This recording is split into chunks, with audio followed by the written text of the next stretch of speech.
How we doing, everybody? It is another beautiful day here in the Cheesy Moon Workshop. OPD, the original Pat Daddy here. Man, I've got some projects going on. Thankful Thursday. Also for me, Thrift Store Thursday. Let's hit the thankful part first. I got to be giving a big thanks to Big J for the wonderful shout out he gave me yesterday on his Western Wednesday. It was greatly appreciated. I also want to thank the person who came up with Thankful Thursday. I don't know who that is, but thank you. I also want to say I'm thankful to see Aaron 865 Knives back on today. That was a treat. I've been missing his videos for the past few days. Well, let's jump into what I got going on here. Today, I went to my favorite pawn shop, and them boys usually sell me knives out of their little box for $1 a knife. But today, when I asked, they're still $1, right? And he said, nope, you can have them. Just take them. Now, granted, it wasn't the greatest haul, but it's the thought that counts. The fact that they just donated to me and what I'm doing. Excuse me. My daughter has decided that the channel is growing enough to start planning a giveaway, and I said, yeah, when we hit 2,000, she wants to do it when we hit 1,000, and she wants to like make up a shirt or a hat or something. She does crafting type stuff, makes window decals and stuff. I'm going to put a link to her Instagram. But here's the first. I'm going to go in order of cool factor from the free knives from the pawn shop today. The first one's this one right here. All right, yes, it's a Frost Cutlery, and I'll probably put this in the giveaway. It's not a bad little knife for a Frost. No gaps. There's a little chip in the corner of that scale on the handle. Decent little knife. It is very sharp. But, you know, we know Frost is not the best quality knives out there. It says German stainless, but then on the back it also says Pakistan, so it's not a Chinese knife, right? It is, but it is Pakistan. But, you know, it is what it is. It's a decent little knife. But even the handles are sharp. You know, so it's not the finest fit and finish, but it'll be a nice little entry-level knife for somebody. I just gave it was another Frost Cutlery. They have a little side brand called Steel Warrior. They had a knife that I gave my son-in-law the other day for an anniversary present. And then there was this little knife. This is a Real Steel. They sell these on Amazon. Excuse me. It doesn't look like it's ever been used. Fairly sharp blade. It says Real Steel. Don't know if you can see that. It says it's D2. Nice little knife. It's just a slip joint knife. It's weird. It's not a half stop. It's kind of like out there somewhere. But it's not a bad little knife. They are manufactured in China. But, you know, a lot of knives are these days. So I can't really, you know, pass too much judgment on it. And that I'll probably also put in the giveaway.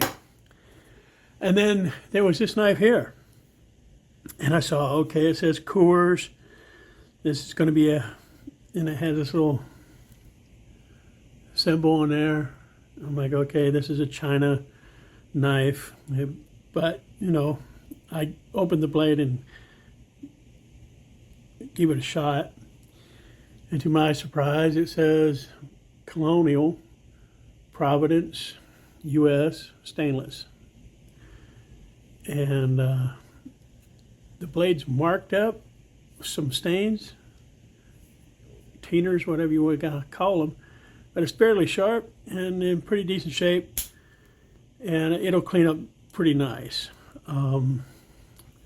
So there was that. And I was pretty surprised that it wasn't a China knife, and happy for that.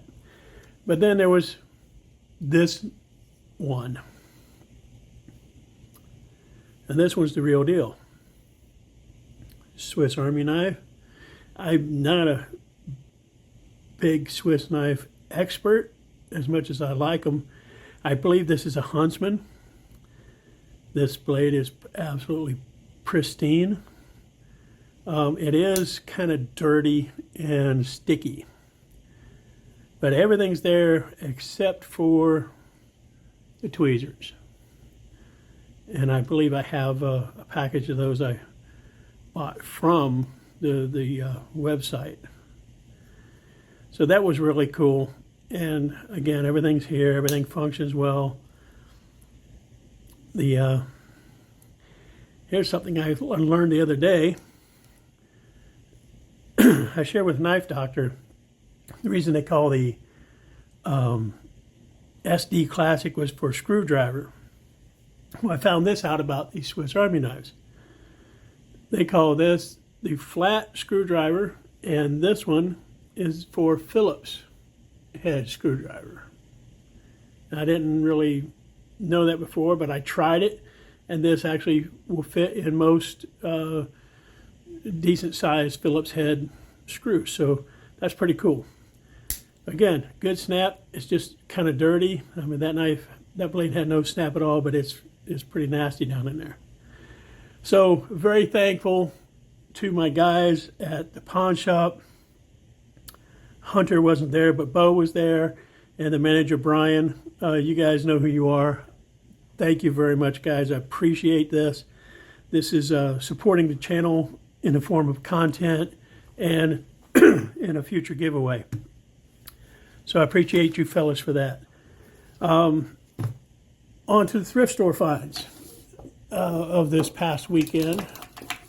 Actually, it wasn't the weekend. It was Monday and Tuesday. This was Tuesday, our actually anniversary. And yes, my wife and I went thrift store shopping. This little SD Classic from Victorinox. The little screwdriver, the blade, the scissor, the toothpick, but unfortunately, and that's a little beaver on there. But unfortunately, scale's missing on this side. And so I'm going to have to make a scale for it. But it's a decent little knife. So that was the one good knife that was in that, or decent branded knife. The other knife, this is I'm pretty sure Pakistan or China, maybe Taiwan. It says Winchester on there. But I will clean this up and either put it in my little collection or maybe put it in a giveaway. I don't know. It all depends on how it comes out. And I like hobo knives or camp knives. I got several. This is a Walmart Ozark Trail, made in China. But for what it is, I don't really classify this as a pocket knife, although it is. This is more of a EDC camping type deal. And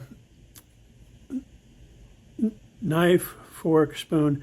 What's kind of neat about this one is a lot like the Cattaraugus that I found, in that when you open the knife and the fork, it releases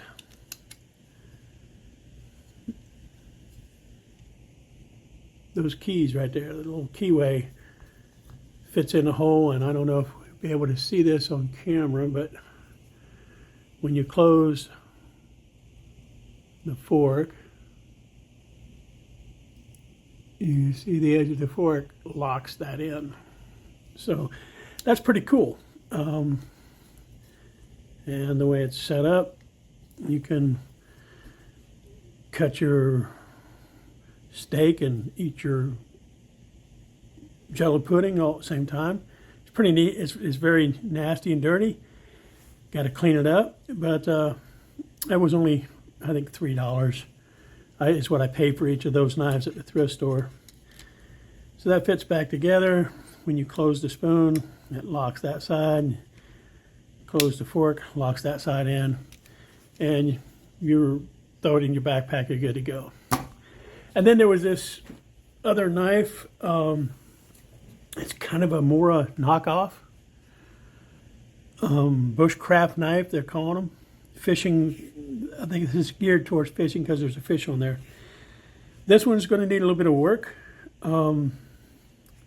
I did look it up online. You know, you can buy it for 20 bucks or whatever, but you can buy a MOA for 20 bucks as well, depending on which model it is.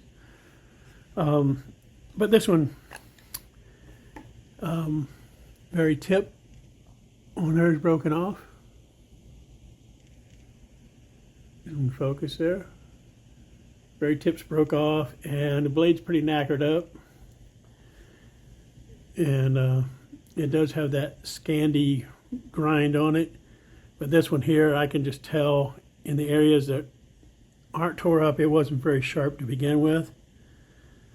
So this is going to be a fun project because I do camp. I usually go camping once a month. Starting next month. It is stainless steel. It is made in Sweden. It's Bahco, B-A-H-C-O. I think it's going to be a nice little knife, little camping EDC type camping knife.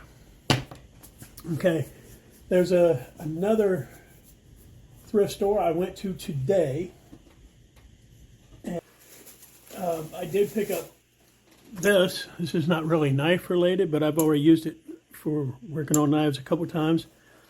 It's a pottery or clay sculpting tools is what, you know, sculpting knife or whatever. But I throw my picks that I already have in here, and just some handy little gunk digger outer tools. Nice little roll up case for that. That was a pretty good yard sale, or this was the thrift store find.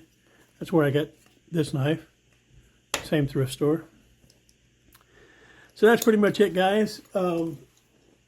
It's a lot of projects that I've got to do. It's good content for me. It's the whole reason I got into this. I've always done knives, but tinkering with this stuff keeps the demons away. This is what I do to keep my mind from dwelling on stuff that I don't need to dwell on. And it's just my my therapy, so to speak. And speaking of that, speaking of therapy, I got to give a shout out to this young man.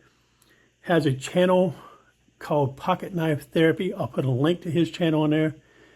This young man inherited his grandfather's pocket knife collection. And from listening to him, I think it measures in the hundreds of knives. He has a YouTube channel, and he'll pull the knife out, and he's done his research, and he's not always 100%, but he does his research. He's learning the history. He started the channel as a therapeutic means of dealing with his emotions and feelings for his grandfather, or the lack of. The knife collection didn't mean anything to him. He had no sentimental ties to it. And I pardon Monty, my watchdog. He's an awesome little watchdog. Hey. But I applaud the young man for showing those knives on his YouTube channel. He wipes them down, oils them up, and then he puts them on eBay and starts out bids at $5. He has tons of bokers he put up there. They go quick. Go check him out.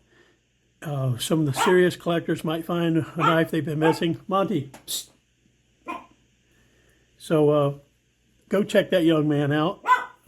Help him grow his channel. I don't know that he's in it for the growth, but these things are therapeutic for me. I know they're therapeutic for him.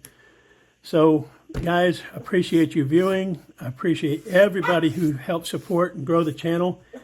Recently hit 400 subscribers. I never would have dreamed that would happen, but it did, and it's super cool. And I thank all the guys on here that have helped me grow the channel. You guys know who you are. It means a lot to me. And with that being said, excuse Monty, I'm sorry. With that being said, until I see you all again, have a beautiful day.